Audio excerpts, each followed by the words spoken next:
Welcome to Talking Heads on USA Global TV, starring the one and only wonderful Dr. JACALYN. It's a prestigious place where world-class influencers and experts meet, and where you'll find the most trusted advisors and coaches for all things in life and business. Visit usaglobaltv.com to sign up for our newsletter, get the value you need, and be first in line to learn about events and giveaways and other valuable content. Connect with us. Email Dr. JACALYN at usaglobaltv.com to talk about how you can become part of USA Global TV. That's USA Global TV, where the doctor is always in. That's right. The doctor is still in. We have 7 shows today, and we're just glad that you're here at USA Global TV and Radio. I'm Dr. JACALYN KERBECK, and our show today is The Wise Ones. Joining me is my co-host, colleague, and friend, and someone who is incredibly wise, incredibly educated, and successful. His name is red.olaughlin. He is a co-host of this show. He's also one of our expert presenters on our Talking Heads platform. He'll be presenting in his own show right after this one. And he is a certified elevated listener, which means he listens at a higher level. He listens without judging, without providing a solution, without interrupting, and without stealing the stage when you are speaking. And he's about to start his own panel on health. So let's welcome him to the show, Mr. red.olaughlin. Hi. Hi, Doctor. Good to see you again. Nice to see you as well. And we work together on a regular basis. It's been well over a year now. And I just thank you for everything that I've learned from you. And thank you for helping me become a #1 Amazon bestseller, not once, but twice within 11 months. Absolutely. It was a challenge.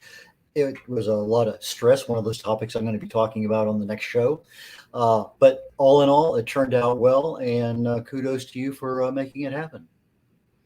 Well, thank you so much. And I'd love to bring out our guests. We're going to do that in just a minute. But before we do that, I let everyone know what it is you're doing on this platform so far. But you have a whole life outside this platform, and you are helping people every day. So please tell us more, and then we'll bring out our guests. Fantastic. Thank you, Dr. JACALYN. I'm a researcher. I delve into the human body at the cellular level. I look for cause and effect relationships, chemically speaking. What causes something else to happen? Can you interrupt it? Can you inhibit it? Can you accelerate it? What really needs to happen in order to, say, reduce the risk of age-related disease or heart disease or any kind of health issues that could be either positive or negative? How can I make it better? How can I stop it from getting worse? That's what I write about. That's what I research. I speak about it often. And on this particular show, following this one, Talking Heads, I began last week a series on stress and our health. I also help authors get their books published. That's something near and dear to my heart. I've published 5 of my own and over 24 for new authors, primarily new authors. I had a couple of authors in those that I took a book they had previously published and republished it for them. But basically, that is what I enjoy doing, is helping others either through the process of creating a book and getting it published, or just providing information that's available so that the next time you go see your doctor, you're better informed, can ask better questions, and get better treatment for whatever you may happen to have. Back to you, Doctor. Thank you very much, Red. I appreciate it. And as you know, the title of this show is The Wise Ones. And we have 2 very wise, accomplished people who are backstage. And I'm first going to bring out Bruce. Bruce has a PhD. He is an educator, and he's also an author, which I always think is really kind of cool when you take someone that's had a ton of education themselves, and then they decide to take that and maybe go a completely different direction. And so he writes about paranormal, aliens, and other things that are not exactly things that we can put our hands on, so to speak. So let's bring him out and hear his story, and then we're going to bring out his illustrator, who's also backstage. Welcome to the program, Bruce Olav Solheim. Hi. Hello. Nice to see both of you. It's nice to have you here with us today. Where are you joining us from? Glendora, California, sunny Southern California. Fantastic. And you are an educator. How long have you been saving souls and teaching people? I've been teaching college history for 31 years, and here at Citrus College, where I'm at now, since 1998. So it's been a long career, and I still enjoy teaching. I really do.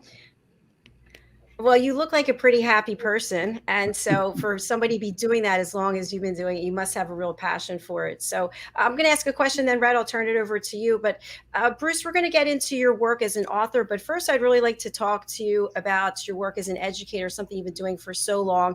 And obviously, there's been a lot going on in the world, and education is being looked at in various ways. And what would you say some of the key takeaways from your career have been in terms of the change in education or the delivery methods, if we can include technology, for example? Yeah, I've seen a lot. I was one of the first to offer online classes. I started teaching online in 1994. I teach a Vietnam War history course, and I was one of the pioneers to do it. I had to write my own code. There was no off-the-shelf software yet like there is now. So we had to make up everything. I had to work with the programmers that were at the school I was at the time. So I've been doing online education since '94, but I also teach traditional classes, which I really like to do more. But I'm glad I have the opportunity to do both.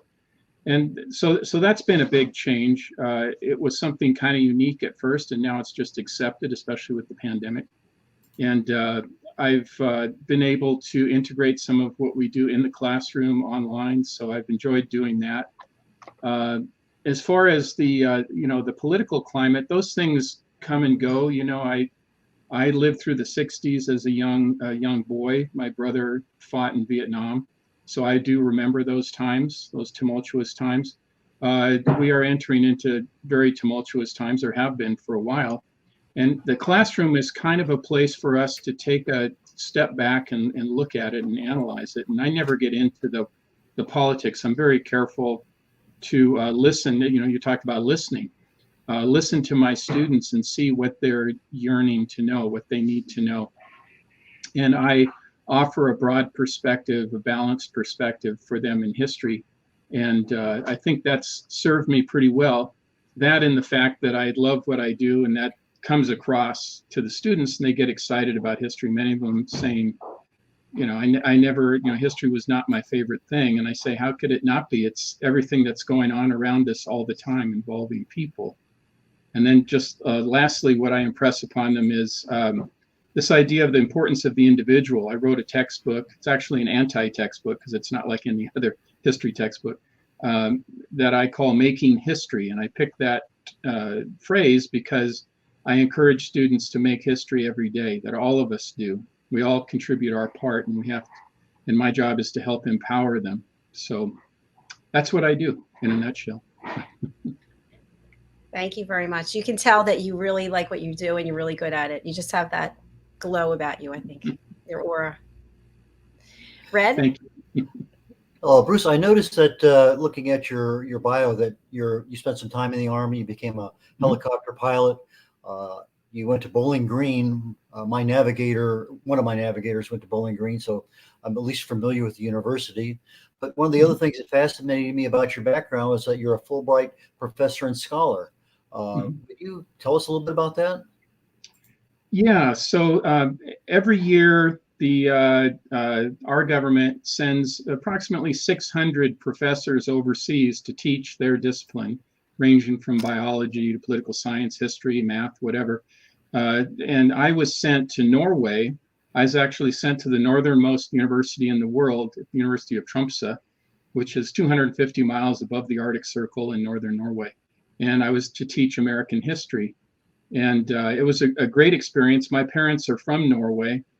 We still have a family farm up in the north, so it was not difficult for me. I speak the language. I speak, read, and write the language, so that helped a lot. But it was a great experience, and I would encourage people to do it if you get academics or students, graduate students, to do it because you really see the world a little bit differently. I went from my usual load of 5 to 7 classes to only teaching 2. And I was told by my colleagues up north that was a full load for them. And then when I told them I usually teach 6 or 7 classes per semester, they were horrified. So it was a whole different world, very intense, different rules, of course, but it was a great honor. I got to go around the country. The Fulbright Commission sent me around the country to give talks at that time about our invasion of Iraq in 2003. So it was exciting to answer questions and coordinate with the embassy in Oslo. So it was an honor.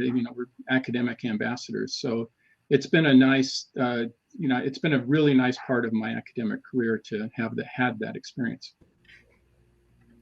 Congratulations. I see that you've written a dozen books and almost as many screenplays. How do you find the writing for a screenplay either more difficult or easier than writing a book? I mean, I've written several books, but I would not even attempt to write a screenplay. Well, I've actually written theatrical plays. Screenplays are tough. That's a whole other animal. I've written some screenplays, but none that have been put on the screen, So I've written theatrical plays, and 6 of them have been produced. So it is a very different, it's so collaborative, whereas writing a novel or, even writing a nonfiction book, which I have plenty of those, is a very insular experience. Very much you're alone, except you and your editor or whoever you want to torture with reading your manuscript, family member or something. But writing a play, you bring it to the director, and already you got somebody else telling you, we can do this, we can do that, can't do this, can't do that. And then you got the lighting director, all the actors have their own interpretation on the characters. So it's a very communal experience, and you have to be, it's a little humbling thinking that, oh, I got it all on the page, and then realizing, oh, there's so many more aspects to this. And I loved it. I love theater. I still do it. So it's a very different kind of writing, but it really comes down to the same thing, being an authentic person, trusting your voice, trusting your views on what you think is going on, and putting that together into some interesting characters and making it fun for the person to read or hear performed. So if you're bored by your own writing, then the audience is not going to be very excited by it. I've been following a show called The Offer on, I think, anyways, on one of the local shows. And it's talking about how the movie The Godfather, that was originally produced in '72, actually was produced. And one of the opening scenes was the fact that Mario Puzo had written The Godfather and sold all sorts of books. Right. And they wanted him to write the screenplay. And they said in Hollywood, no, you never hire an author to write a screenplay because they don't know how. And so they got Francis Ford Coppola in there to start doing that. So the two of them actually, as you said, was a compilation of more than one person putting that together. And I never realized how different it was. And that's why I asked that question.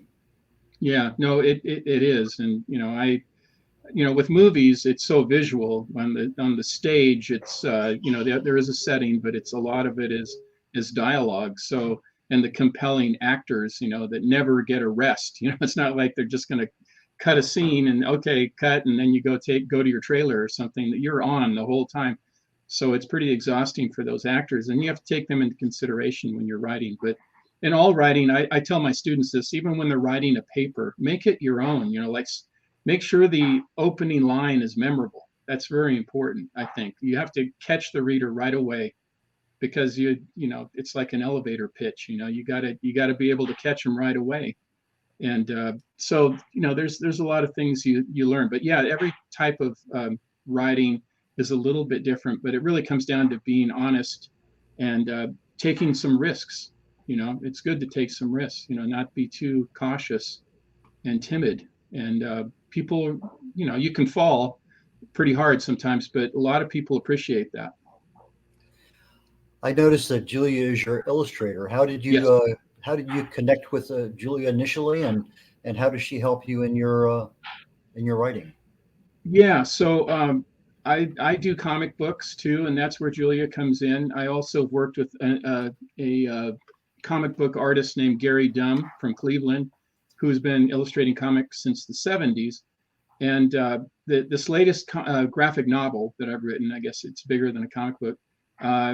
Gary wasn't available, and I asked. I didn't have anybody else to ask, so I was just happened to be looking on Instagram, and just by sheer luck, I saw Julia's work on Instagram. And Julia's from Krakow, Poland, and around the world. She's over in Europe. I'm here in Southern California. But I saw her work, and I contacted her through Instagram, and I said, I'd really like you to illustrate my comic, because I'm a frustrated comic book artist, so I recognize artistic talent right away.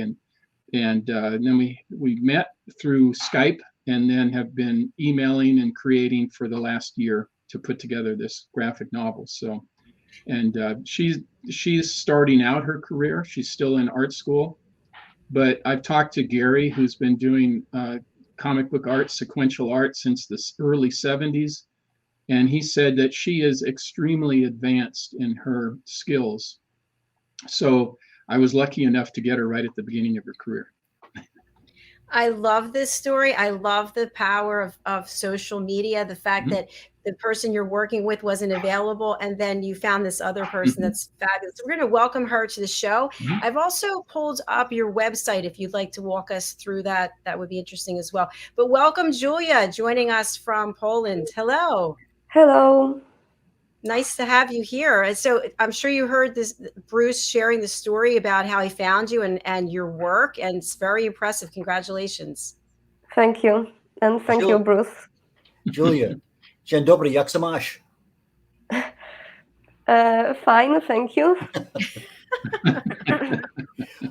I spent some time over there, so I have a fleeting knowledge of visiting Polish and Czech and a few other languages in that part of the world. But I've always admired Poland in many, many regards. That's really cool, and I really appreciate.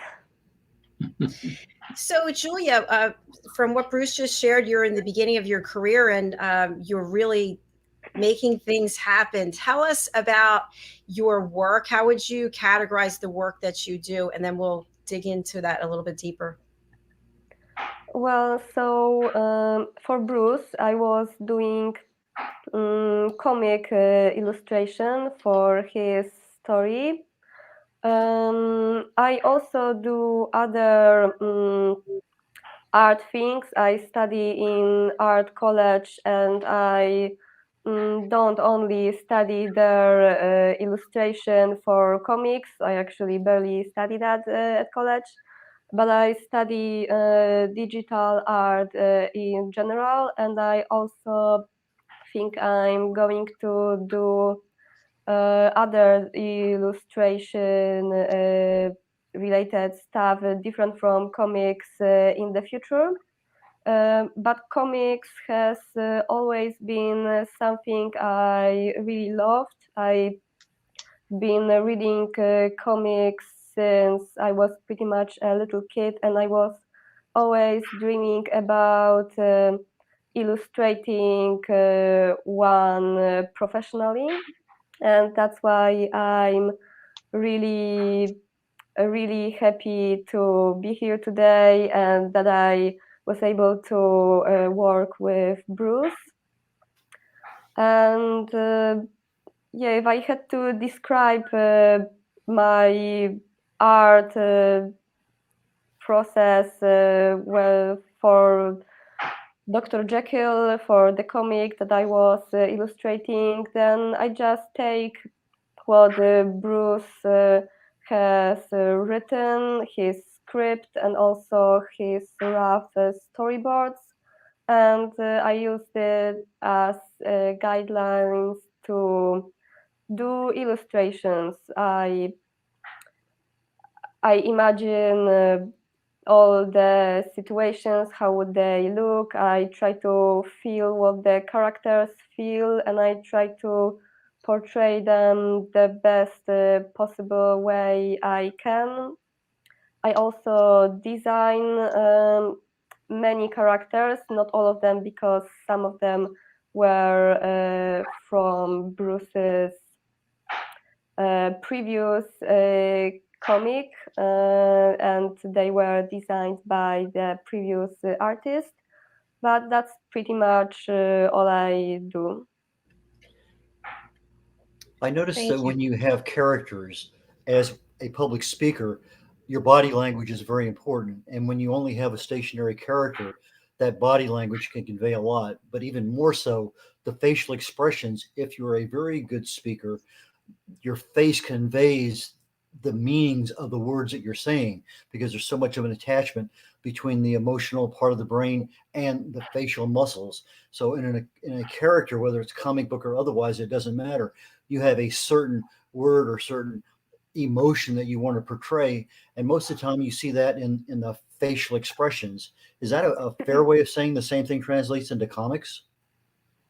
Yes, I think it does, and that's that's why I think it's so important to try to really visualize the script and imagine what the characters could feel and try to feel the same thing. I think it's necessary to create a good illustration and especially a good storytelling illustration. And I always try to do that for Bruce's characters. I hope I can pull it off. And yeah, I try to do that both in facial expressions, but also in body language. I can't hear you, Dr. Jacqueline. Thank you. As the producer, I always put myself on mute. Yes. So, Julia, I'd love to know. I'm sure people are thinking themselves that you and Bruce connected over Instagram. How can we find you on Instagram? Okay, so my Instagram nickname is very different from my real name, and for some reason, people often have trouble uh, to to understand it when I say it. But it's Faded Iris. That's my nickname. But it actually is in the book, and I think it's in the description in the press where I put my bio. So yeah, maybe that will help people who actually would like to find me. Outstanding. Okay, perfect. What I'd love to do now is Bruce, if you could walk us through your website, and Julia, feel free to jump in and share anything that you'd like to share. How does that sound? Okay. All right, perfect. So let me just share my screen. Dr. Jacqueline, before we do that, did you want to go to a break, commercial break? I'll go after this, but Okay. thanks for the reminder. Appreciate it. Okay, so Bruce, is this the correct site? Yes, that's Okay. it. Fabulous. All right, I'm over here on your website, so just let me know where you'd like me to go. Okay. Well, this is in here in the middle is my that's me in my office at Citrus College, and it's a reminder that in fact that hat on top of the globe is from a Marine veteran student who had just come back from Iraq, and he wanted to give me something. He enjoyed the class, and we had set up a Boots to Books transition course for recently returned veterans, and which saved a lot of people coming back from, because it's a rough transition from combat to college, and we're kind of on the front lines at community colleges. So that's very special to me, and of course the American flag. And I love Hawaiian shirts, so I was wearing a very colorful one that day. But around me, to the right of me, is from our animated series, Snark, which is my first comic book. We turned it into an animated series, and so that's some scenes from that that it was available on YouTube. And then to the left of me is our latest book, the collaboration between me and Julia, Dr. Jekyll, Alien Hunter. And it's a very different kind of character. It's as far as I know, and I haven't been proven wrong, it's the only comic book or graphic novel with a lead character, a female lead character who is not a superhero and is also a person of color, a biracial person. So it's kind of a unique perspective. And she's not a superhero. She's a professor. She's super smart. and but she doesn't have any superpowers. But she does follow in her father's footsteps as an alien researcher, which puts her in a lot of hot water with the administration at her university. But she's on the kind of fringe edge of research. But she has great adventures, and her father has passed away, so she's following his research journal to find clues, to find out what he knew, what he hadn't shared with her. So it's a pretty cool story, and it's fun, and yeah, she's a very near and dear to my heart, and I'm so glad that Julia is illustrating, because she perfectly captures the female energy of this lead character. I mean, she's a very unique person. So that's Dr. Jekyll, and that's the back cover. You see her with the UFO shining its light on her, and then below that is Snark 2, and which is the yellow Snark there. That, and below that is Snark 1. That was that's actually where Dr. Jekyll originated. It's a spin-off character. She's a spin-off character from Snark 2. And Snark was an idea that I came up with when I was in engineering school at Montana Tech in 1982. I did a comic strip for the school newspaper, and then I flunked out of engineering school. So I did 5 comic strips in 1982, and that was it. But I brought Snark back 37 years later, and always wanted to publish a comic book, and finally did. So it's a good example how not to give up on your dreams. It just took a while to do it. And now I'm coming out with a comic book every year. That's my goal anyway. And some of the other books there's my paranormal books around me, the Timeless Trilogy, Timeless, Timeless Deja Vu, Timeless Trinity, and Anzar the Progenitor. All of these document real life paranormal experiences I've had in my life since age 4. And I didn't start talking about it until I was nearing retirement, and until after 2016, when a dear friend of mine passed away and came to me in a vision and convinced me, he's passed on, but he convinced me from the other side that I should start telling my stories. So I have, and that's so those 4 books are a departure from my academic writing that I had done before, my histories and political science and all the standard stuff that a historian would do. So it was quite a departure, and quite a risk too, to tell you the truth. If I wasn't near retirement, if I was at the beginning of my career, I might not have done it. But I mean, what can they do to me now? You got to retire early. Okay. Well, I think we'll definitely have to have you back to talk about your paranormal experiences. That's for sure. And Julia, I'm wondering if you'd like to comment at all on the Dr. Jekyll, the project, and any key takeaways for you. Okay, so maybe I will talk about what you actually see here. That is the cover art. So when most people hear the phrase Dr. Jekyll Alien Hunter, they would probably expect some actionful hunting aliens experience, and that wasn't really what Bruce was trying to convey with the story. And he had the idea for the cover to make it a little ironic, with the fact that our main protagonist is not the typical alien hunter that you'd expect, and together we worked on the cover concept that you see. So I was trying to convey this message that she is not your typical alien hunter that you see in the figures around the title in the thought bubble. And below there's a speech bubble that says, well, not exactly, and you see her below working on her desk with some papers, which shows more of the person she actually is, because she works with her brain in the comic. She tries to go after the truth about the aliens. And yeah, and the back cover just shows little hints and things from the comic book and characters from the story. Thank you so much, Julia. Fabulous work. Thank All you. right. Thank you. We're going to take a quick break, and then we are going to be back and we will hear more from both Bruce and Julia. So do stay with us. We're going to take a moment. Thank you.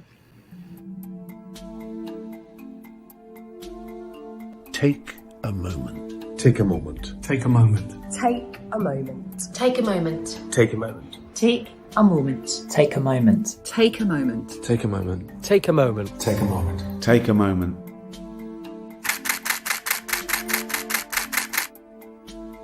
So I've had the privilege of photographing some incredible people over the years, and during each shoot I've asked the subject to close their eyes and take themselves to a peaceful place just for a few seconds. I've found that this really helps to refresh the energy between the camera and the subject. They had an energy that was quite special and quite different from the rest of the shoot. The collection grew, and now it feels the right time to use it for something good. I think it'd be amazing if we could help to raise awareness and involve people in the discussion about mental health. So what we're asking to do is for everyone to upload their own self-portraits. All of these portraits will become part of a massive artwork. I'm really excited to see this project go from hundreds of pictures to thousands of pictures. Essentially, an ever-evolving artwork that says we're all in this together. Close your eyes and take a moment.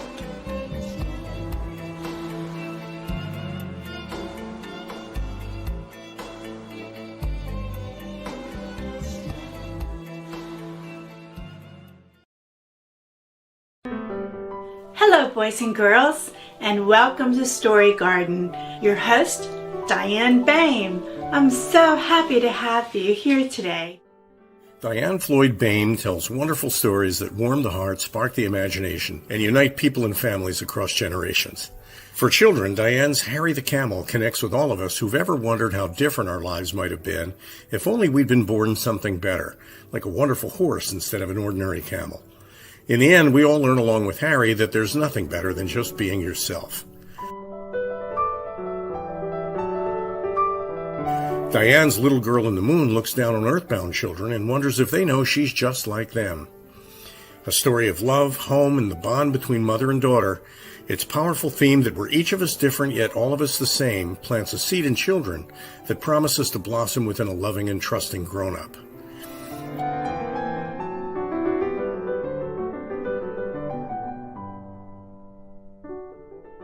Diane's new biography, Rise, recounts the experiences of her grandmother, Ruby, to reveal the hidden strength of the human spirit. Ruby's story inspires all of us to become the best versions of ourselves. You'll find all of Diane's delightful books and much more at dianefloydboehm.com.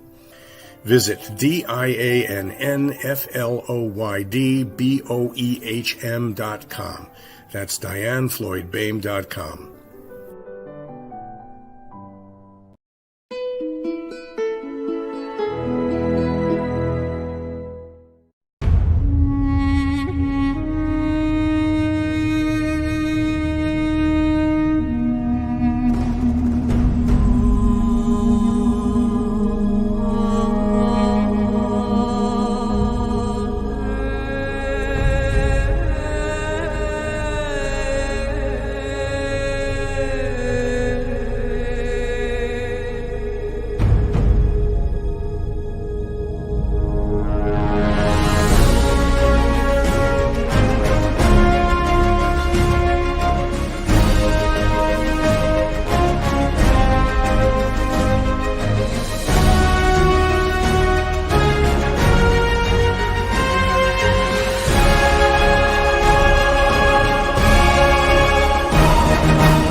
line, which is a military term. So there's a lot of things ready to go, and just picking which one we're going to do first, the order, and a lot of that has to do with the availability of the artist in terms of the graphic novels and comic books. And then we also plan to do a Dr. Jekyll Alien Hunter animated series, just like we did for Snark. So that's coming up as well. Very exciting. How long will this project take? For the graphic novel, it takes about a year to do a graphic novel. It's a lot of work. And for the animated series, probably about the same to get it going. And the way I write in like each story. There's stories within a story. So in each graphic novel, the internal stories are each about 3, 4, 5 pages. And when we do an animated thing, it breaks down to about a 5-6 minute animated sequence that we put out. So that's what we did with Snark. And then because I'm in theater, online theater and physical theater, I have lots and lots of actor friends. So they're more than willing to help out to do animated voices, which is really kind of fun. Voice acting is very different than stage acting, but it's still acting, and you have to portray a lot more because people don't see your face. Red was talking about the importance of seeing, so you really have to really put it into your voice, and they're really, really good at it. Actors are so natural at expressing this stuff, emotion and stuff. So that's so it takes a while, to do these things, but it's a labor of love. Well, you seem to have a very full plate, that's for sure, but all of it sounds very exciting. Julia, what would you like to share about the new project? Okay, so I hope that Bruce doesn't change his mind about me illustrating Dr. Jekyll Part 2. I really look forward to it.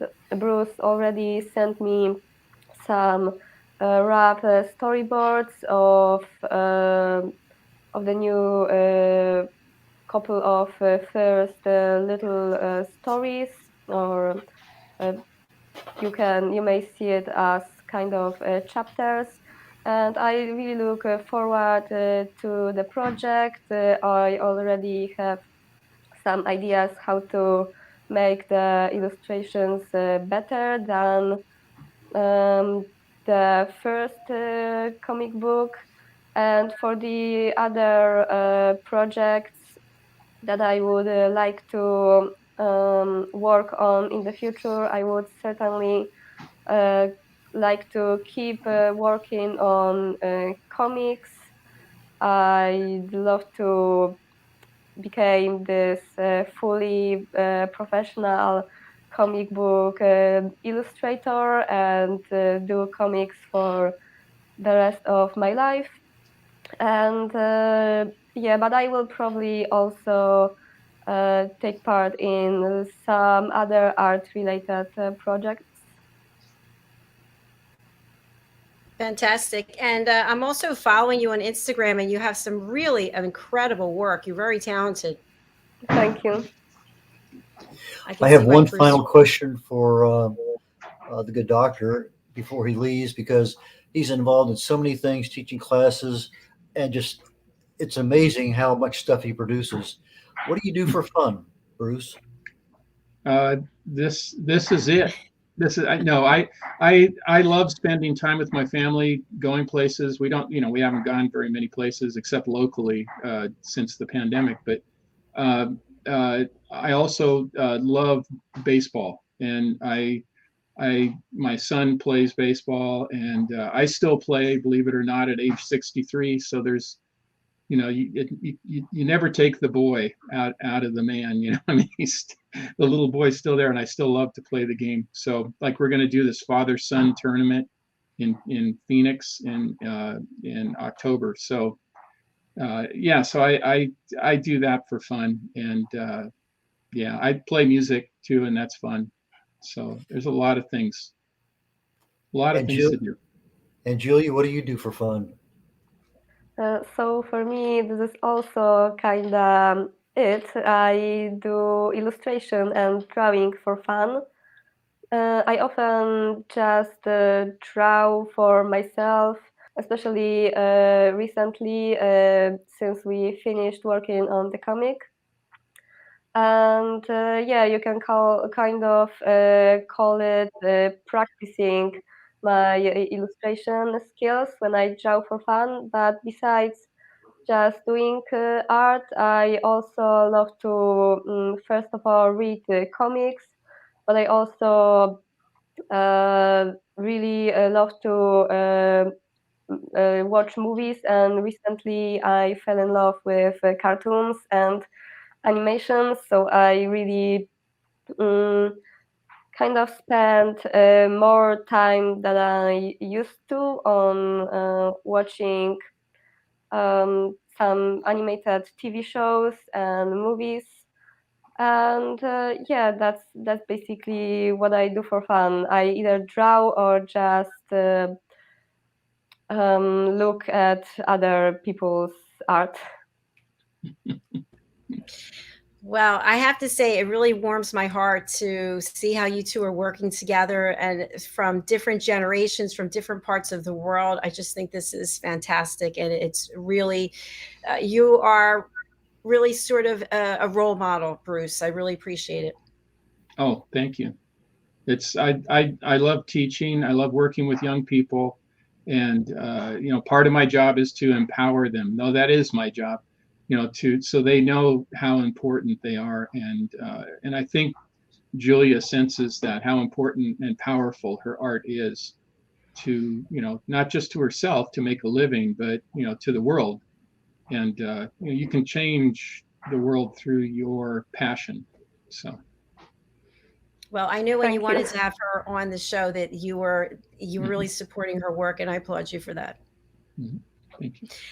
All right, so I'd love to have both of you back again on this or any of our other shows. We've got 26 shows a week, going up to 35, I think, very soon. But before we leave, I want you to each share how people can reach out to you and who you'd like to have contact you. So we'll start with Bruce. Yeah, the easiest way is to just go to my website, which is listed there in the banner, bruceolavsolheim.com. And everything that I've done is listed there, including my music, and there's a biography there and other things. And my latest projects will be on there, will be listed on there. So that's the best way, and contact information too. My email is on that website as well. Who would you like to contact you? Anybody who's interested in comics, anybody who's interested in any of the projects that I've done, any of my books, be more than happy to talk to them. All right, thank you very much. I appreciate that. And how about you, Julia? Okay, so I have the biggest online presence on Instagram, even though recently I haven't posted that much because of all the work, but I plan to go back with it and stay consistent. So yeah, you can text me on Instagram if you want to contact me, or you can email me. I have my email here, or you can also find it on my Instagram. On Instagram, you can basically write to me with everything you want. And if you want to contact me for illustration work, you can do it both via Instagram and via email. Thank you, Julia. Do you actually like to draw animal characters? Animal characters, yes. I actually do, but I started doing that more recently, so I don't know how good would I be at that. Okay. Well, Bruce, if it's okay with you, I'll reach out to Julia for my next project. Oh, okay. Oh yeah, please. That's what I'm hoping, that Thank you. people will be reaching out to her. Absolutely. I'll just show you what it is that I'm working on if I can find my own. So this is the book this is one of 7, and there are 6 more books. So the animal characters will come and go. Some will stay throughout. The animals teach children and people how to listen. But so that's the type of work I'm talking about. It looks really cool, and I really love, especially recently, as I fell in love with cartoons. I really love kids stuff and working for a young audience. So if you really want that, then I would be it would be a pleasure to receive an email for you, and we could talk about the details. All right. I will definitely reach out. Thank you very much. Thank you. And thank you, Bruce, for being here. Thank you, Julia. It's a pleasure. And Thank again, you. please do come back and see us. Feel free to register in any of our shows. Thank you. All right. Thank you. Bye for now. I'll be in touch, Julia. Bye. Bye. Oh, I just love that, Red. I just love when people are helping other people. Bruce is a great person, and obviously he's been working with people throughout his career, educating, inspiring, motivating, and then to have Julia here, young in her career and so talented, so full of life and promise, and to see them working together, and now letting the world know that Julia is available for illustration. So go over to her Instagram, Faded Iris, FADEDIRIS, and connect with her. She's got some fabulous illustrations there. And go to Bruce's website. I'll put up the information again. For people who are listening on the radio or you're not able to read the banner, you can reach Bruce at his website, which is www.BRUCEOLAV.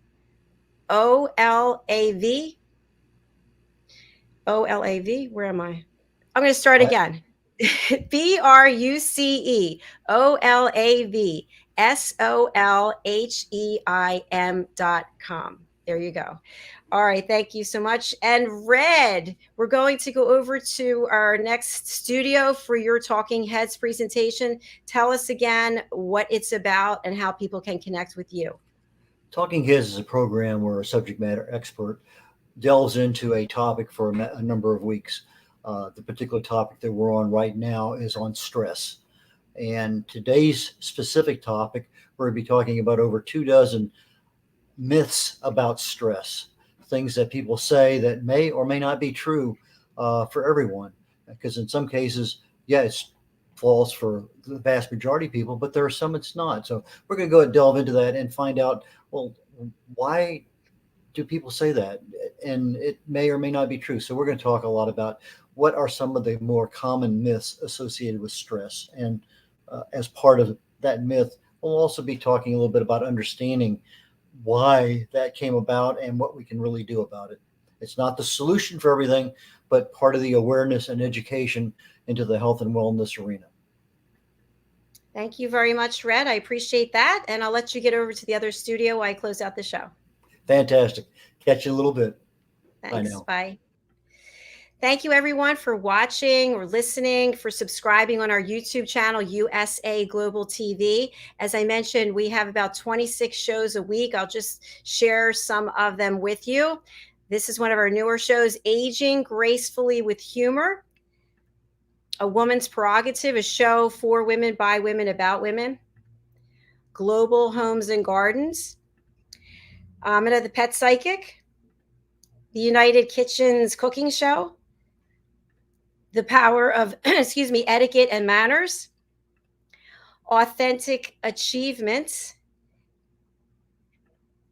Bonfire Talks, Wild at Heart. This is a show for men, by men, about men. And also we have our Corner Bookstore, our business show, and also our show about listening. So as I close out, you may have seen the clip that I ran about elevated listening. I have made it my mission in addition to this platform, my other business, drjacalyn.com, my mission is to help people learn how to listen at an elevated level. And the reason I'm so passionate about this is I felt like I was not listened to most of my life. And when you feel that way, you feel repressed and lack of confidence. And I see that across the world. There are so many conflicts going on. And I truly believe it's because we're not listening to each other. What do we do when someone speaks and we don't agree with them? We judge them. As soon as we judge them, we shut off. We are no longer listening, or we're listening and we're coming up with a solution to something that we think they need. They didn't ask us for a solution. We just provide it. Or we're constantly interrupting them. Or the one that I really dread is the stage hogging, where I share a story about something that happened to me and you take it and make it about you. I was on a great vacation. Oh, I had the best vacation. Let me tell you about my vacation. And now I still am unfulfilled and unheard. So I put together a course. I really slimmed it down. It's 2.5 hours and it's role plays. You watch role plays of real situations that I hired actors or people on my team to put these role plays together, and you see yourself in them. Believe it or not, it happens all the time. So if you would like to join my team and become an elevated listener and get certified, your certification means that you will be a team member here at USA Global TV. That's right. You'll be on our website, and you'll also be invited to be on our shows as a regular guest, and you can add it to your resume. We will promote you as listening at a higher level. What do you need to do? It's very simple. Go to Dr. JACALYN, drjacalyn.com/shop. It's $257 for the course. You can take it at your leisure. I'll send you a quiz. It's 7 questions. And when you get all 7 questions right, you become certified. I post your certificate and your headshot on drjacalyn.com, all over my social media, and also on usaglobaltv.com. You now have your headshot as one of our team members. All right, thanks for listening, and I hope you will join me in this journey to find inner peace, and so that we are actually listening to each other instead of judging. Thank you. We'll be right back with Talking Heads.